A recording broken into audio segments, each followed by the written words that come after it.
All right, welcome back to the show. It's your boy Fanon, and in this video, we're going to be talking about the PBC, Danny Garcia, and his farewell performance, got a knockout, and how Errol Spence Jr.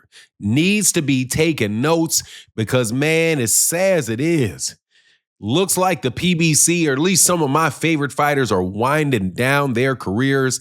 Let's talk about that in this video.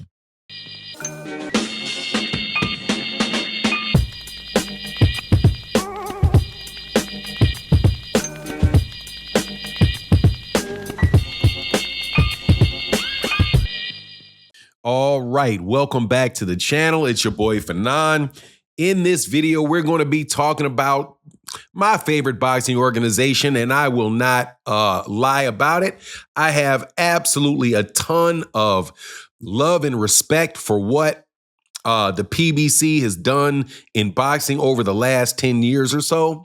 So last night, one of the PBC's best fighters, longest been loyal fighter, terrific former 140-pound unified champion, former 147-pound champion, Danny Garcia, ended his career on a extremely positive note by knocking out Daniel El Gallo Gonzalez in the fourth round of their 10-round scheduled fight that took place in Brooklyn, in the Barclays Centers in Brooklyn, New York. Man, terrific night of fights. Not only did I get to see Danny Garcia do his thing and knock him out with that left hook, just Danny Garcia's left hook has always been ugly. But that one just boom, right on the button, night over. Knocked out a fellow Puerto Rican, man. Wonderful, wonderful evening. And the guy's name, by the way, just so I can give his respect, was, I do believe his name was Gonzalez, Daniel Gonzalez. So and on that card also, you had the return, which may be honestly the last time I get to see another good fighter that I really used to enjoy watching. Chris Colbert was on the card, got himself a unanimous decision win. Not a lot of people were impressed by his performance, but still, man, just really good to see those guys back in action, getting it on, which honestly, man, immediately moved my mind on to the rest of the PBC and what I really want to see out of those guys towards the end of their career. I love how Danny Garcia was allowed to go out in style, right? He was in front of basically his hometown crowd because he fought out of Barclays Center a lot of times, man, a lot of times. And he's right up there from Philadelphia. There's a big Puerto Rican fan base in Philadelphia. Obviously, a lot of Puerto Ricans in New York. So just a great situation. Made me think how unfortunate it is that guys like Adrian Broner can't get some type of real, farewell type of appreciation for his career in Ohio, or I think he's from Cleveland, Ohio. It'd be nice to see him get that. But obviously, guys like Adrian Broner not going to be able to get that. Sean Porter was not able to get that, because he never really had that home base where, people are used to go see him fight, which brings me around, obviously, to Errol Spence and Keith Thurman. That's why I hope so much, man, that those guys wind up fighting each other, because that really could be like the big because that really could be the coup de grace of that generation of PBC's fighters' careers, man.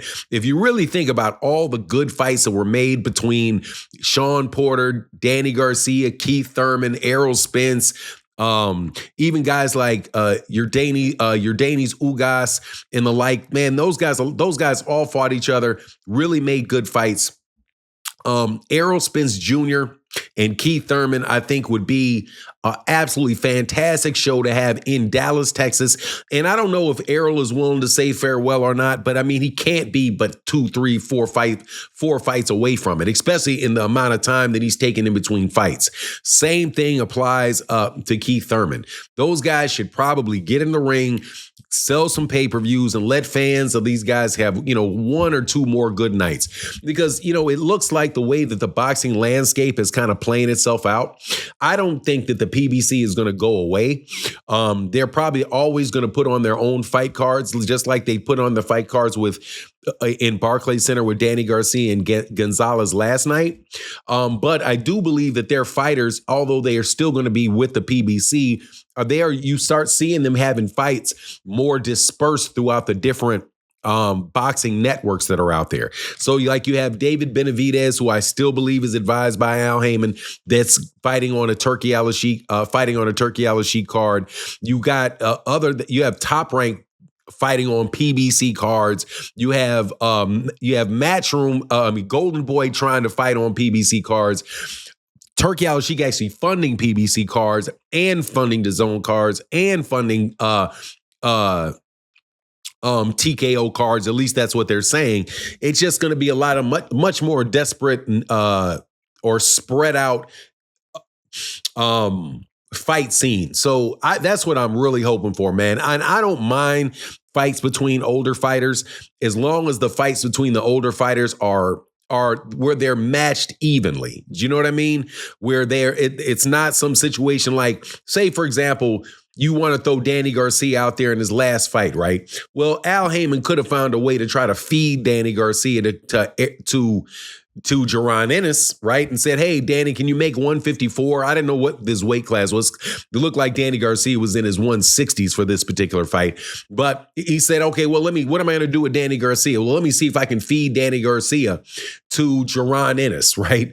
That's the way a lot of fighters' careers go out, man. And I just don't want to see that for Errol Spence, man. I want to see Errol and Keith Thurman get down. Keith can get this Sebastian Fundora fight, which on the real, I'm telling you, man, I think that is a very, very, very risky fight for Keith Thurman. But at the same time, it's a big money fight. I'm sure it's a big money fight for Keith Thurman, so he wants that to go through.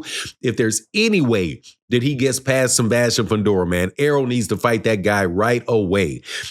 Anyway, man, this is me being a little bit nostalgic. Do not get me twisted. I'm not saying that Danny Garcia winning this fight makes Danny Garcia the number one middleweight in the world or the number one junior middleweight in the world. I'm not saying Errol's the top middleweight in the world, or even if he did get Landy Lara. What I'm saying is that these are some people that I've really come to appreciate them in the ring. They've given us a lot of really good evenings. Match make these guys in a way where it can be an entertaining fight, an inviting fight, and one that make people feel a certain way about the event itself, man. I'm sure that there was a lot of people last night that were feeling nostalgic about Danny Garcia, because Danny Garcia really did do a lot of good work in Barclays system. I think he might have beat Lucas Matisse in Barclays Center. I know that he beat Zab Judah in the Barclays Center, right? I think, man, a lot of really good shots, good fights in the Barclays Center. Might as well bring Errol back and see if Errol can get that at the AT&T Stadium in Dallas against Keith Thurman. They would sell that place out. Would be a terrific fight. Obviously, there's the alternative that he could try to do with somebody like Virgil Ortiz at 154 pounds. But Virgil Ortiz is a much more, I think is obviously a much more risky and dangerous fight at this point in time. Though I don't know whether or not Errol's going to have to worry about Virgil Ortiz or not, because there's Erickson Lubin there who's going to be fighting Virgil Ortiz. But anyway it goes, those would be absolutely terrific fights, I think, for people to be made. And I hope that they are. And again, I know that I'm being a little bit nostalgic for Errol Spence Jr., but that's just how I am, man. I think he's a terrific fighter. I really want to see him out there again. Shame that he won't be with Derek James, because those guys broke up. Their camp broke up. I don't think Derek James is even training Jermell Charlo. But again, I'm looking for Jermell Charlo to come back the whole nine. But anyway, that's my take on the matter. Please let me know what you think in the comment section.